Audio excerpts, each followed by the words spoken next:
Minds that plot destruction, sorcerer of death's construction, in the fields of bodies burning,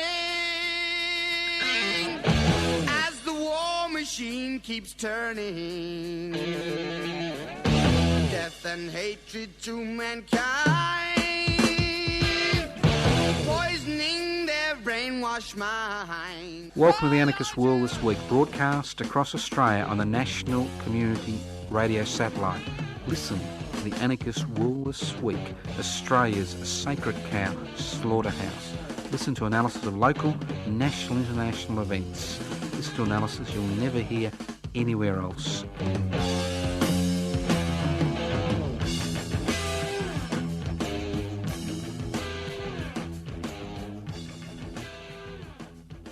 Welcome to the Anarchist World This Week, broadcast across Australia via the Community Radio Network. Those nice people at the Community Radio Network continue to broadcast the Anarchist World This Week, north to south, east to west, through their many radio stations. My name is Joseph Toscano. I'm hosting today's program. If you wonder what anarchy is all about, an anarchist society is a society without rulers.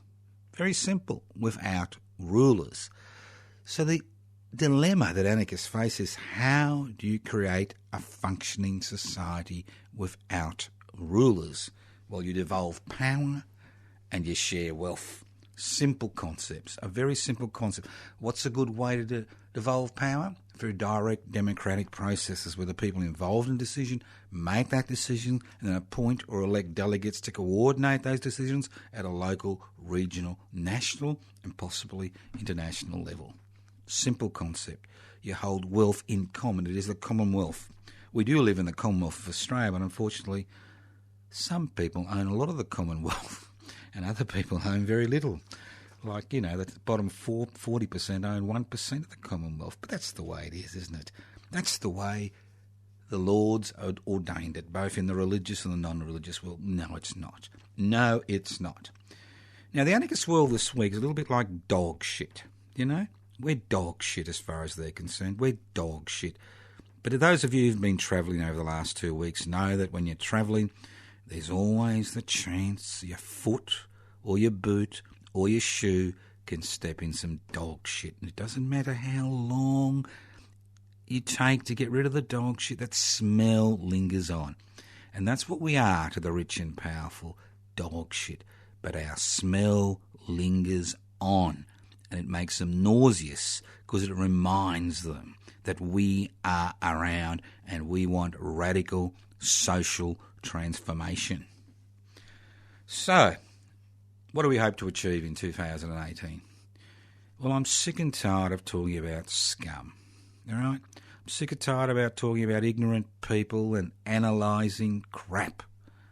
So in 2018, we are going to concentrate on running our agenda, on doing what we need to do to transform society. We're not going to react to them. They're going to react to us by the end of this year. They will have to react to us if they wish to continue functioning. They will have to react to the anger, the disappointment that is becoming a perennial issue in our society. Because as inequality grows, disappointment grows. Some people turn on themselves, some people turn on society. And we've seen some fascinating examples of how fear is going to be the political mobilising force for 2018. And I'll talk about that in a few minutes. But firstly, I'd like to encourage you to join public interests before corporate interests. That's right, public interest before corporate interests. They're back. They're back, and hopefully this year will be the year that public interest before corporate interests will be registered as a federal political party.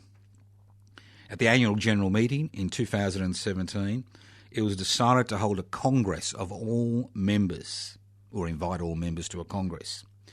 which will be held on Saturday, the 3rd of March 2018. All those members of public interest before corporate interest who've been listening to this program, those of you with an email address would have already received your invitation.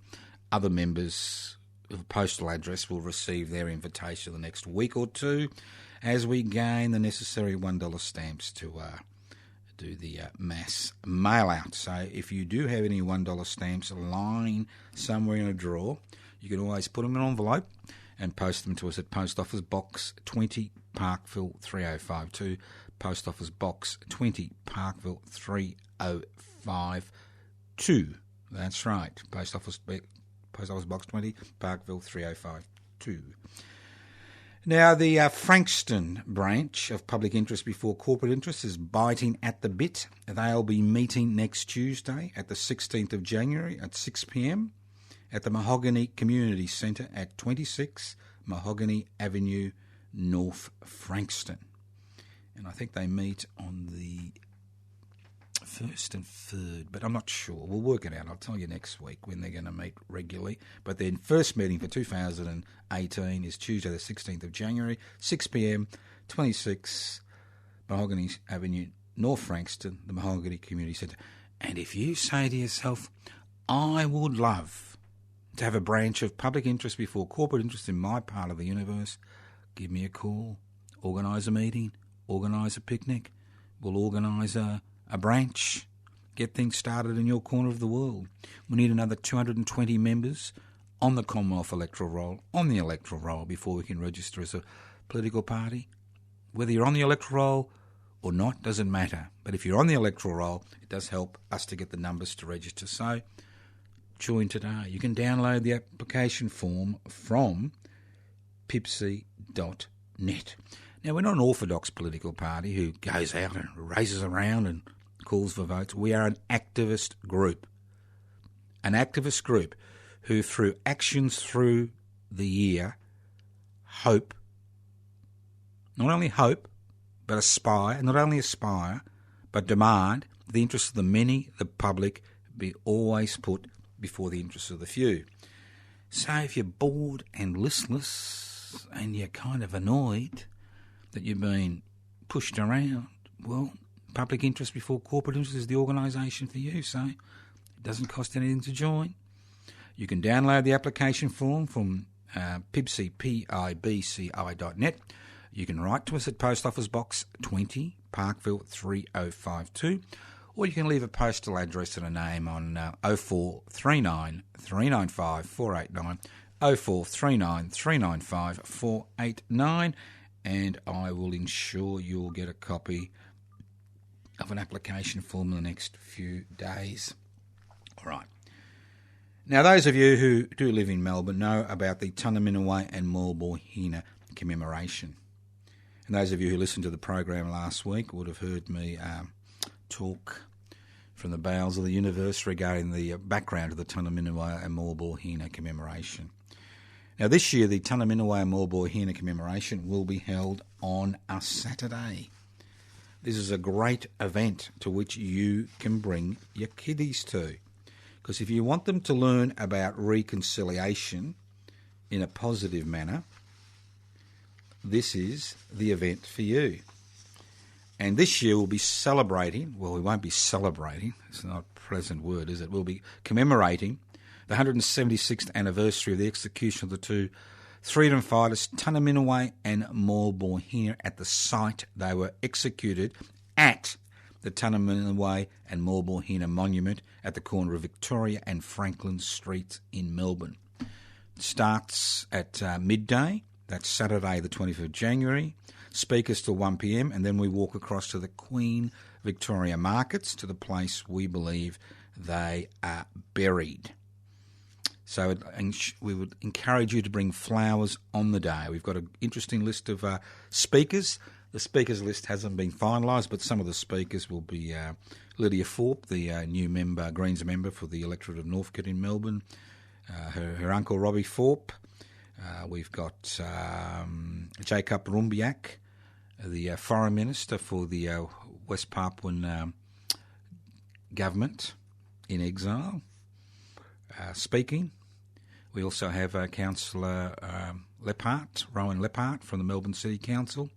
We've got a few other people that have been lined up to speak, and Mr. Les Thomas will be singing his famous Tanaminoa Morborhina song and then we'll obviously have a silent march across to the Queen Victoria Market, so you can do two things in one day. You can join us for the Tanaminoa Morborhina commemoration. Our patron Carolyn Briggs will be the first speaker, the Bunurong Elder Caroline Briggs. Then you can go down to the markets, to the execution site, bring flowers, and then you can actually do your shopping at the Queen Victoria Market. A win-win situation. But seriously, at this Tanaminoa and Morborhina commemoration, we'll be floating the proposal of making the 20th of January National Aboriginal and Torres Strait Islander Freedom Fighters Day. Every inch of this country, every island around this country was contested by the local inhabitants, many of whom had lived here for over 50,000 years, was contested. Ownership was contested. Aboriginal and Torres Strait Islanders have never ceded their sovereign rights to this land. No treaties exist between the various groups, the various independent nations in Australia and the Torres Strait, and the Australian people via their government. There's a lot of unfinished business, and I know a lot of people will be involved in Invasion Day's activities on the 26th of January, a few days later, but that's a reactive protest. It's a reactive protest. What I said at the beginning of the program, what we want to do is we want to set the agenda. We want people to react to us, not react to them. So I'll be proposing on the 20th of January that the 20th of January be designated Aboriginal and Torres Strait Islander Freedom Fighters Day. So all those men, women and children who fought to retain their language, their culture, their way of life, their lands, can be remembered in a positive way. And don't forget that the Tanaminoa Morborhina Monument is the first major significant monument 226 years after colonisation, 224 years after colonisation, to that struggle. And it took 12 years to get that monument established. But it is now established.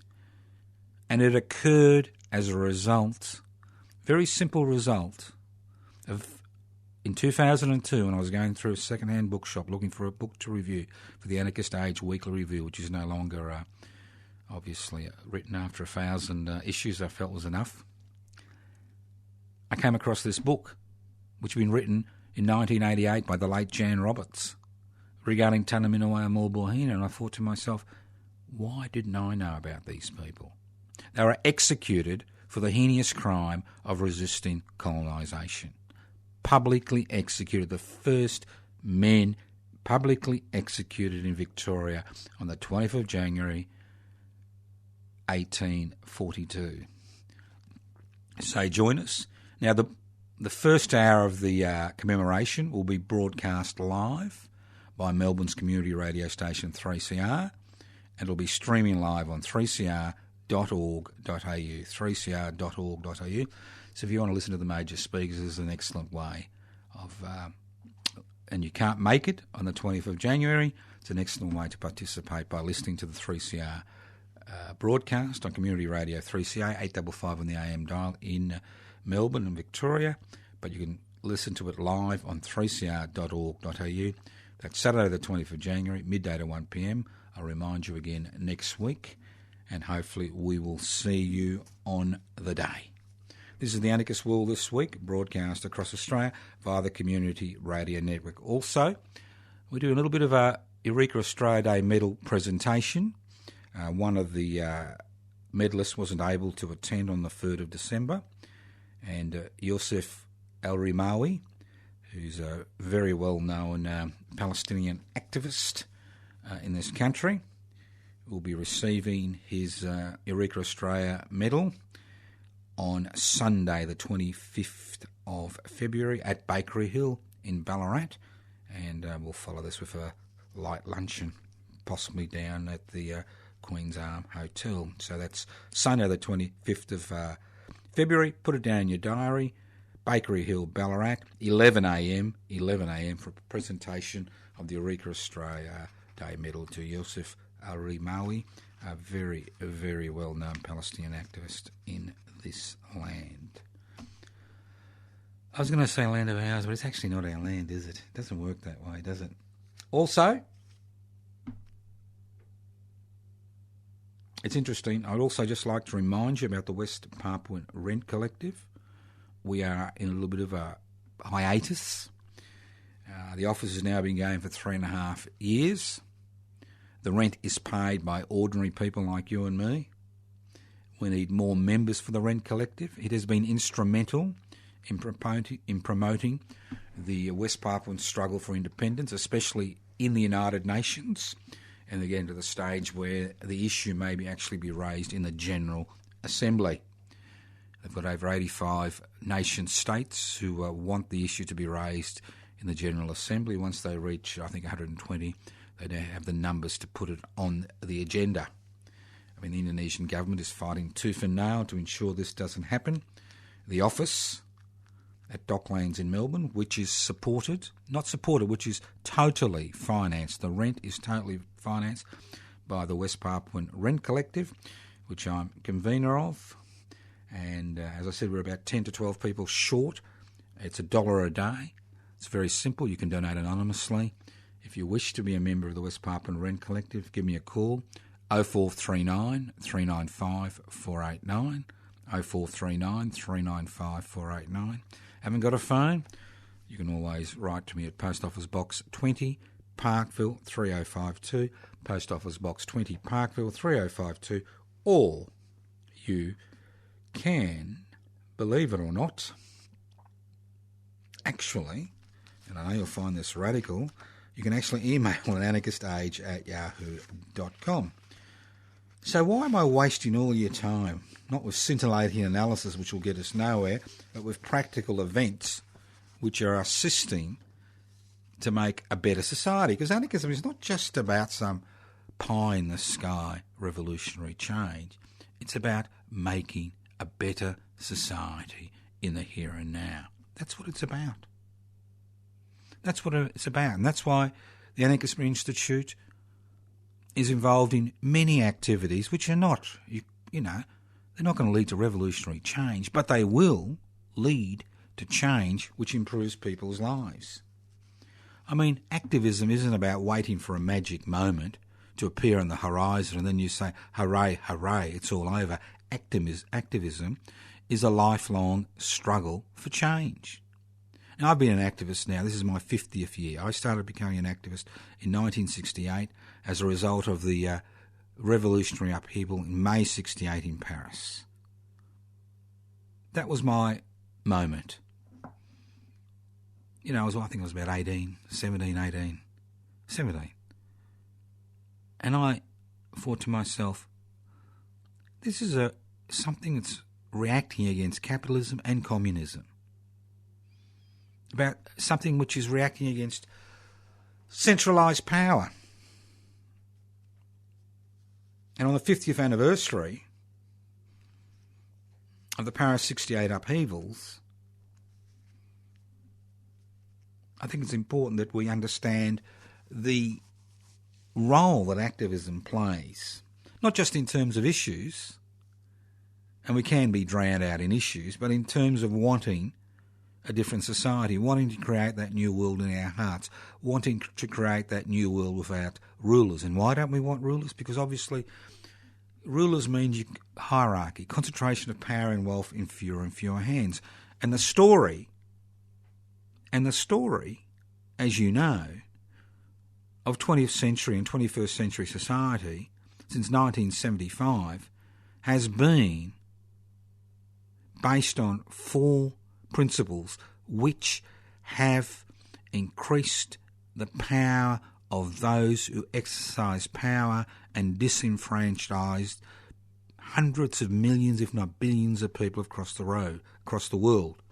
And I'm talking about the deregulation, privatisation, globalisation, corporatisation revolution that has swept this country and continues to sweep this country. And the tragedy is that as the effects of this revolution, this deregulation, privatisation, corporatisation, globalisation revolution, have an effect on working people, the tragedy is that what we've seen is working people and the dispossessed and the marginalised moving into the hands of demagogues and people who say that their problems are not directly related to the inequalities in power and wealth, but are directly related to the other, the person of a different colour, a different race, a different religion.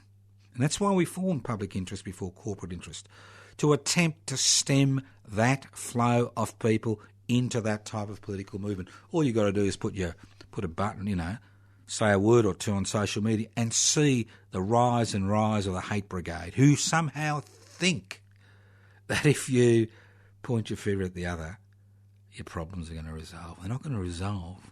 The problems we face as individuals and families and communities are based on the fact that inequalities in power and wealth are widening, and that the political processes we currently have in place do not serve the interests of the people. And what we've seen over the past 10 days is an extraordinary campaign which has been based on focus groups. The Liberal National Party and the Labor Party have continuous focus groups where they try to feel what is the feeling out there in the community. And the Liberal National Party knows, as it did during the intervention in 2000, I think it was 2007, as it did during the Tampa crisis and continues to do as far as asylum seekers are concerned. It knows that fear is a wonderful motivating force in terms of pushing people into their realm. Fear, it's a wonderful, wonderful mechanism. And obviously, you need to change the people you point your finger at. And I'll show you how these campaigns work, because what you need to understand is that things don't just happen. They happen for a reason. And in many situations, we see a manipulation of the political, social and cultural system in order to have a political outcome which benefits those who exercise power and control wealth. And normally in Australia, those campaigns come from focus groups. And what we see is the Liberal National Party contacting their mates in the Murdoch media, who then obviously have an impact on social media. And those of you who think that the legacy media has no impact on social media, think again. Just think again. Because Murdoch has wasted millions, hundreds of millions of dollars on the Australian, a newspaper which is over 50 years old, which has never made a profit in its history, but which sets the political, social, cultural and social media agenda on a daily basis. And I think it was 10 to 12 days ago they began their campaign against African gangs, in inverted commas. African gangs. It's a little bit passé targeting Aboriginal and Torres Strait Islanders, and people are getting bored with all the asylum seeker rhetoric. So we need a new scapegoat. And African gangs are the perfect scapegoat. They're young, voiceless, And so what you do is you generate hysteria.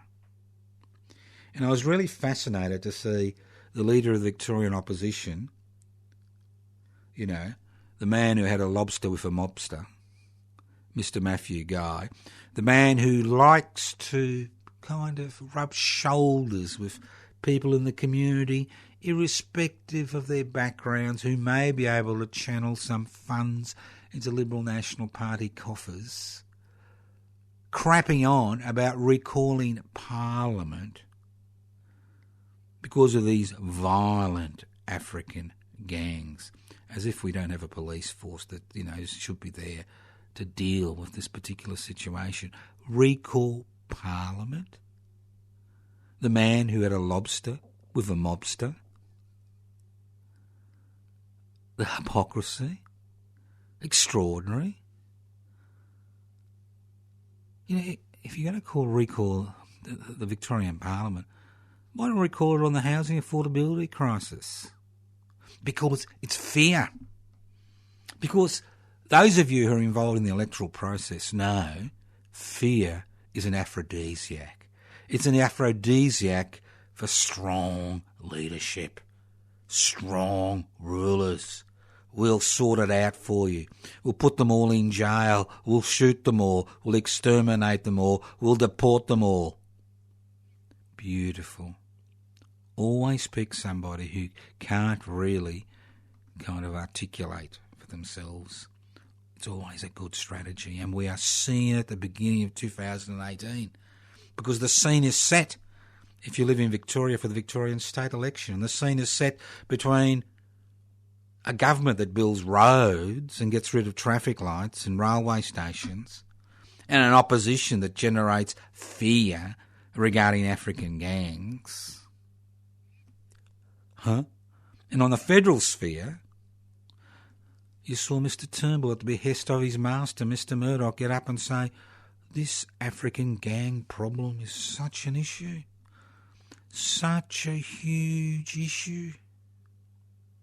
Because they know that if you dish up fear and you spoon-fed people fear,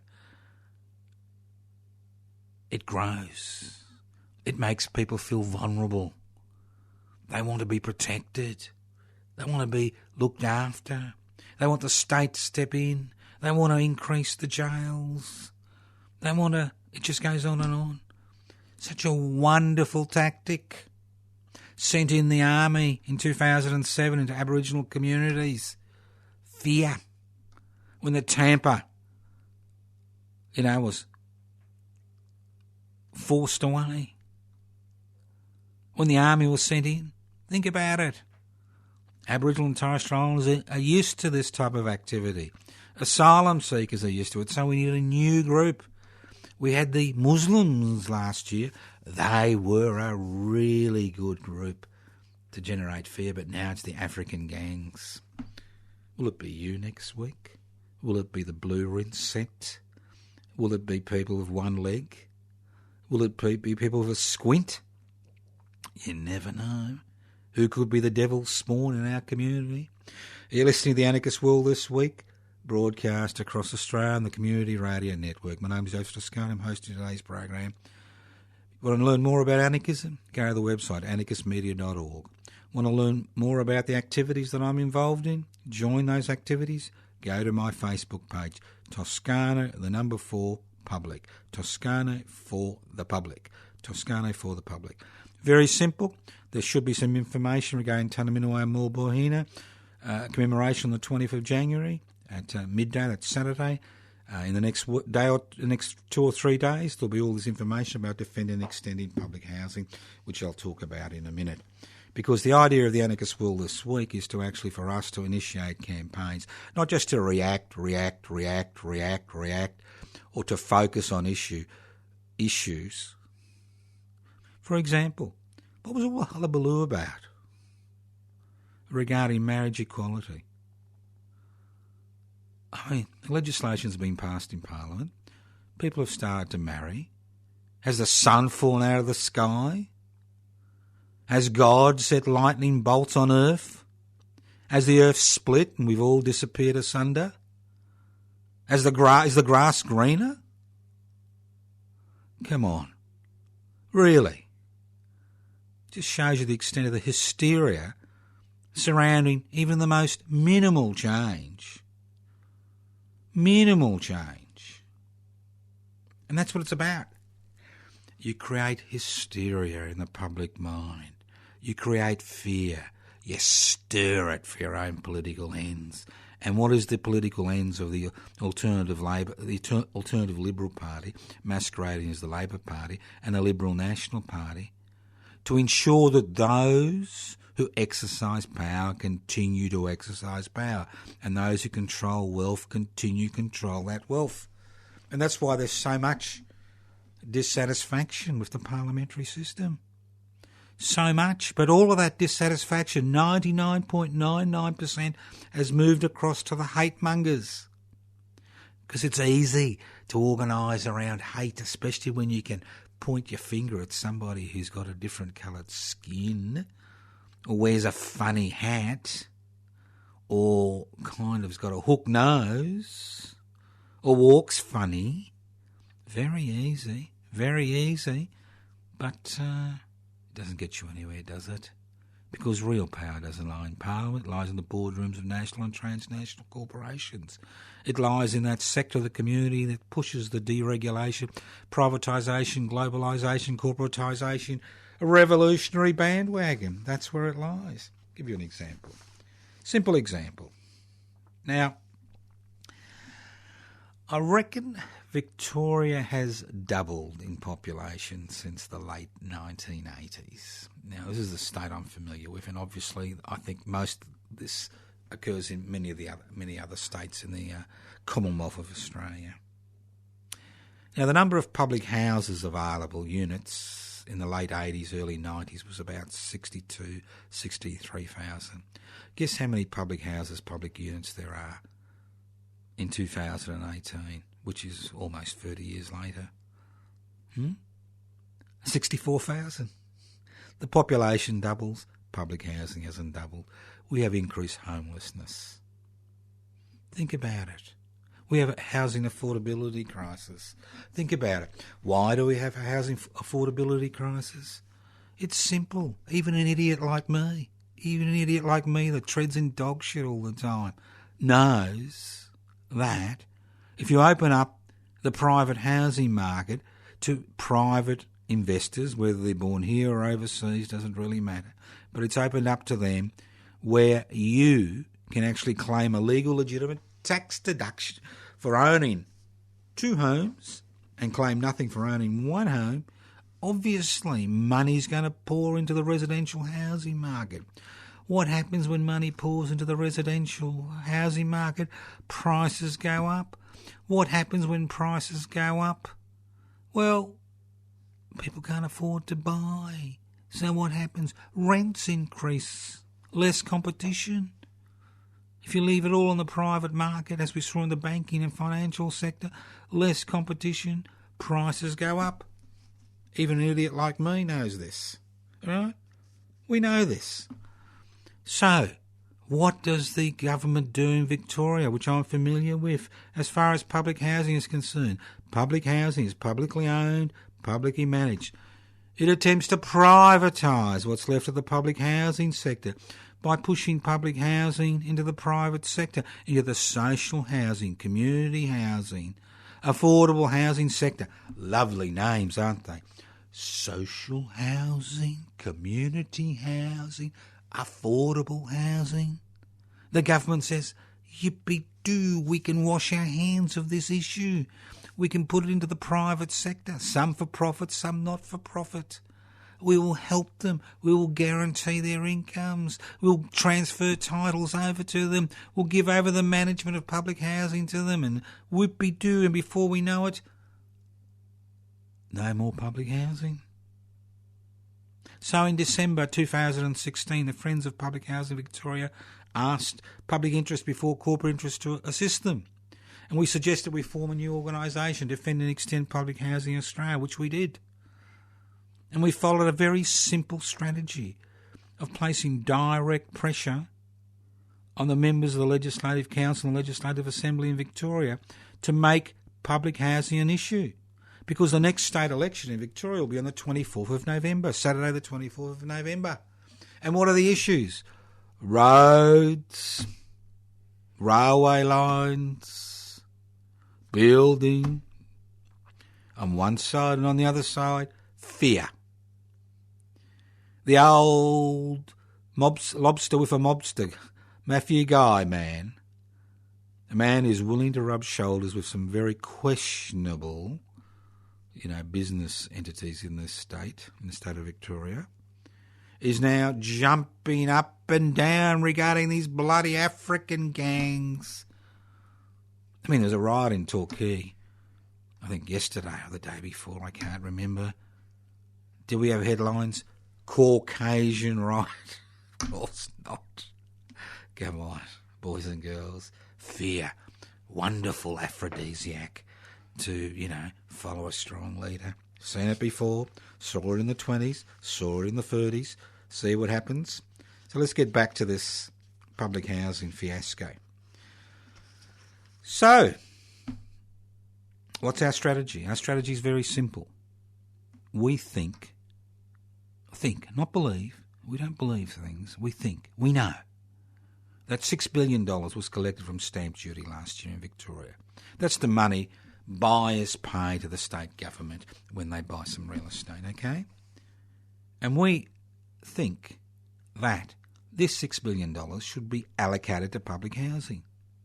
And if you allocate $6 billion to public housing every year, that means 20 to 25,000 new public housing units come online every year, which means between 75,000 and 100,000 people can be accommodated in public housing every year, which means within a decade, you've got over 1 million Victorians in public housing, paying 25% of their income. And that means that public housing is no longer just the sole prerogative of people in desperate situations, but people who can't afford to buy in the private market because of low wages. Very simple. So it's a win-win situation for everybody. Downward pressure on rents, downward pressure on housing price at the lower end of the market. Whoopie-doo. Everybody should be happy. But no, we have a Liberal National Party that wants to privatise what's left of the public housing sector. An Australian Labor Party which thinks that the best way to resolve the housing crisis is by putting their money and power behind private organisations. Yes, I am stretching, boys and girls. I am stretching. So, what are we going to do? Well, we've been having a little strategy we've been following since December 2016 because the Victorian Greens, not the Australian Greens, who actually haven't got a public housing policy that's worth looking at this stage, but the Victorian Greens have a public housing policy of both defending public housing and maybe extending public housing. So what we'd love to see and what we want to create is a hung parliament after the next state election in Victoria on the 24th of November. The Greens hold the balance of power and they can actually dictate what they want in order to ensure the Alternative Liberal Party or the Liberal National Party become the next government. So we'll be holding rallies on the steps of Parliament House on as many parliamentary sitting days as possible. And we'll be holding rallies. Our next first rally on the Victorian steps of Parliament House will be at midday on Wednesday the 7th of February. That's midday the Wednesday the 7th of February. And it's a parliamentary sitting day. It'll be nice to see you there on the day. Midday the 7th of February, the steps of the Victorian Parliament House. And we will continue to hold monthly rallies until the 24th of November. And we'll put direct pressure on the Housing Minister, Mr Foley, to ensure that when he goes to Cabinet, he puts forward policies which promote public housing.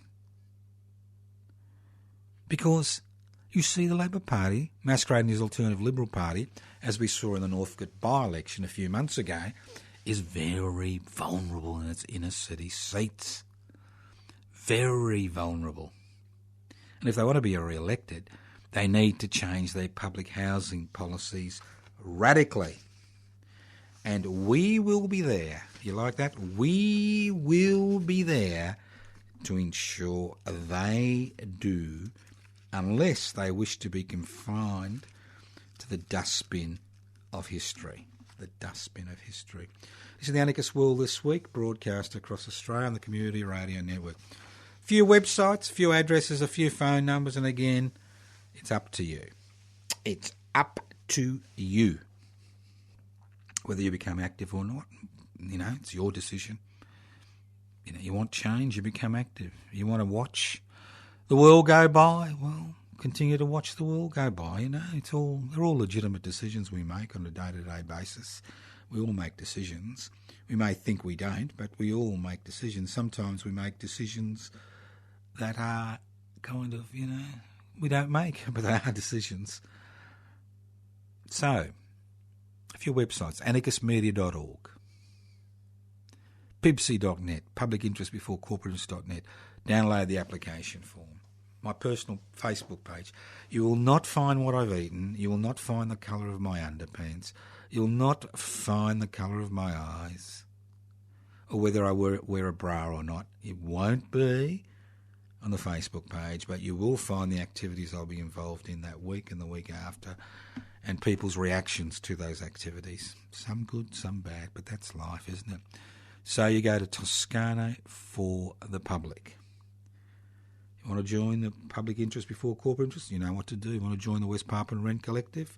Give us a call, 0439 395 489. 0439 395 489. It's interesting, isn't it? Well, you can still write to us. I do answer letters. Post Office Box 20, Parkville 3052. It's interesting, isn't it? How Australian society has changed. And a lot of people kind of have forgotten that it's changed, and it's changing in some interesting ways. And what we've seen is the managerial class in this country, the group that have the disposable income to take advantage of this country's investment-friendly laws, have kind of thrown their hat in with the capital. And this is the rise and rise of a new class, what I call the investment class. You can be a tradesperson, you can be a professional, you can be a manager. But if you've got more income than you need in order to survive or live the lifestyle you wish to live, you've got disposable income. Disposable income. If you've got a lot of disposable income, you don't have to worry about tying it up in superannuation. It means you have options. And the beauty is about living in the Commonwealth of Australia, you like that word, Commonwealth of Australia, is the more disposable income you have, the less tax you pay. So the investment class, which makes up about 12% of the Australian population, has done really, really well out of the deregulation, privatisation, globalisation, corporatised revolution. Really, really well. You can lose money on the stock market and claim it as a tax deduction. You can buy a house, rent it out and lose money and claim it as a tax deduction, and the list goes on and on. That's the beauty of living in the land of milk and honey, the land of Oz, the land of the brave and the three. Oh, sorry, that's the United States of America, the land of the brave and the three. We're the unthree and the cowardly. I'm talking about myself, obviously. So, interesting, isn't it? Fascinating. Really fascinating. So what happens to everybody else? Well, we have a shrinking middle class, but we kind of surviving. I'm part of the middle class. As long as you're in debt, it's all right. It's all right. But if there is a hiccup in the financial world over the next decade, and I expect there will be, then that middle class may disappear. And that's my worry. That as the middle class disappears and fear kicks in, a fear which is generated by those people who wish to divide us on the most minuscule basis, as that fear increases, people rush across to the hate mongers. It's very easy to hate. Much more difficult being positive and constructive and trying to recreate society. Much, much more difficult to explain that to people than to say, Well, those African gangs, they're your problem. Deport them all and no more problems. It's not inequalities in power and wealth that's your problem. It's not the fact that more and more money is in the hands of fewer and fewer people. It's not the fact that the parliamentary process has been so debased that legislation never comes up, which threatens those people who concentrate wealth in their hands or exercise power. Oh no, you don't want to threaten the hand that feeds you, do you? There's quite an extraordinary situation we find ourselves in 2018. We have about 12% of the Australian population, the 1% who own the means of production, distribution, exchange and communication, in alliance with an investment class which has disposable income to take advantage of all these investment-friendly laws in this country while laughing at the rest of us, the middle class which is mired in debt, and the 40% of us, or the 33% of Australians, the 1 in 3, who rely on social security benefits to survive, and all those people on part-time, casualised work who haven't received a wage increase in years, who somehow think that the issue is the other. Because who introduced 457 visas? Who tripled the migration rate? These people want to have an open economy. Who want to put downward pressure on wages by bringing in cheap, non-unionised labour. If people want to take advantage of these laws, good luck to them. But the issue is the laws in the first place and why these laws were created. And they were created to create a pool of cheap labour which puts downward pressure on wages, which strips away hard-won conditions and rights on the workplace, where we see legislative barrage after legislative barrage concentrated on removing rights and conditions in the workplace, where striking is now an illegal activity, where wage rises are non-existent, where people are bodgy contractors who have to look after all their own issues in terms of healthcare, superannuation, insurance, and the list goes on and on. Well, they get the same wage as they would if they were a wage earner, not the wage that a contractor should actually be receiving.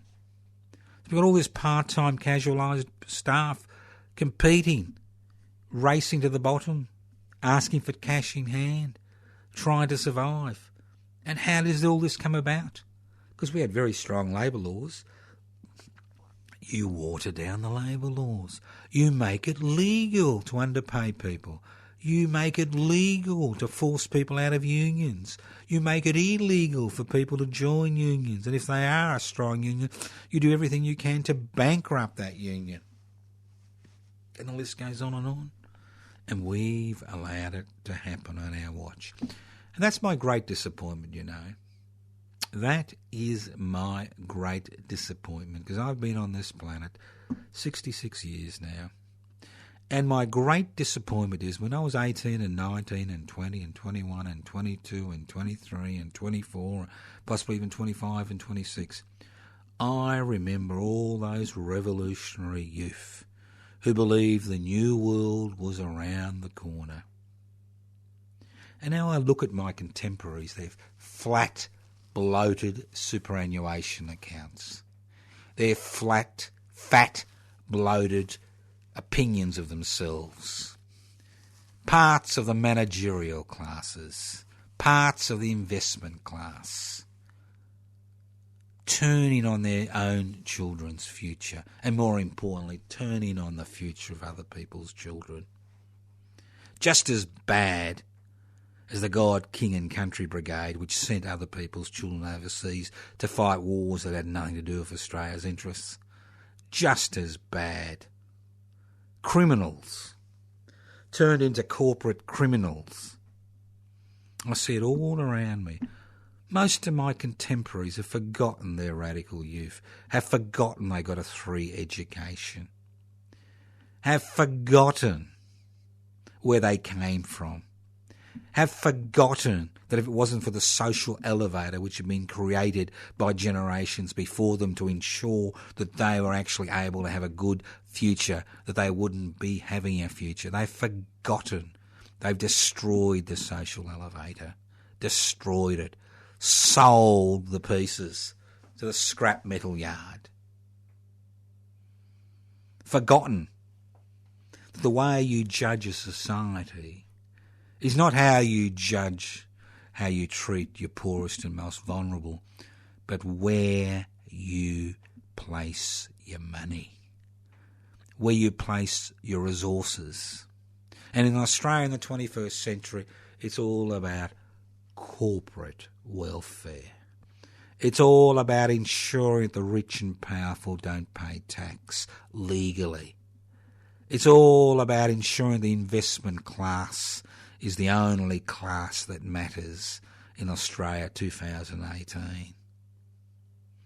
It's all about self, not community, not nationhood, self. Self-interest before any other interest. And this is my generation, which is now in positions of power and authority, who have brought this world to its knees through climate change, through pursuing a consumerist economy based on the creation of artificial needs to increase consumption, irrespective of the human, social, environmental, cultural, national costs. And it was my generation who had so much hope for the future, who forgot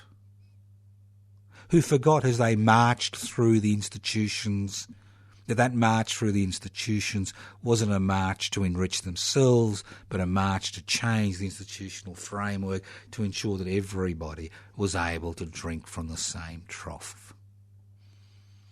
Think about it. We do have options. Every day we have options. Every day we make decisions. I encourage you to join us in many of our ventures. Some will fail, some will succeed, some are esoteric, some are groundbreaking, but at least we are trying to improve the lives, not just ourselves, not just the people around us, but the community as a whole. Think about it. Join us in 2018. Become that dog shit on the undersoul of the rich and powerful. It doesn't matter where they walk. It doesn't matter how often they wash their shoe. That stench, that lingering smell will continue to make their lives uncomfortable. Thank you for listening to The Anarchist World this week, broadcast via the Community Radio Network. My name's Joseph Toscano. I've been broadcasting this week's edition of The Anarchist World this week. You can leave messages on 0439 395 489, 0439 395 489. You can write to us at Post Office Box 20, Parkville 3052. Post Office Box 20, Parkville 3052. You can go to my personal Facebook page, Toscano for the Public. Find out the activities we're involved in. 2 activities to keep in mind. 20th of January, midday, corner of Victoria and Franklin Street in Melbourne, across from the old Melbourne Jail, the Tunnerminaway and Morborhina commemorations, midday, broadcast live from midday to 1pm, Community Radio 3CR, 3cr.org.au. That's Saturday the 20th of January. Then we march to the Queen Victoria Market. Don't forget, first rally of the year for to defend and extend public housing, steps to the Victorian Parliament House, midday, 7th of February, second parliamentary sitting day. You can write to us at Post Office Box 20, Parkville 3052, Post Office Box 20, Parkville 3052. You can download application forms to join public interest before corporate interest, pibci.net. Don't forget, First meeting of the Frankston branch of PIPSI will be on Tuesday, the 16th of January, 26 Mahogany Street. Thank you once again for listening to the Anarchist World this week, broadcast on your local community radio station via the kind people at the Community Radio Network. Evil minds that plot destruction, sorcerer of death's construction. An analysis you'll never hear anywhere else. Anarchist World this week. Australia's sacred cow slaughterhouse. 10 a.m. every Wednesday. Listen to the Anarchist World this week for an up-to-date analysis of local, national and international events. Poisoning their brainwashed minds. Oh, Lord, yeah.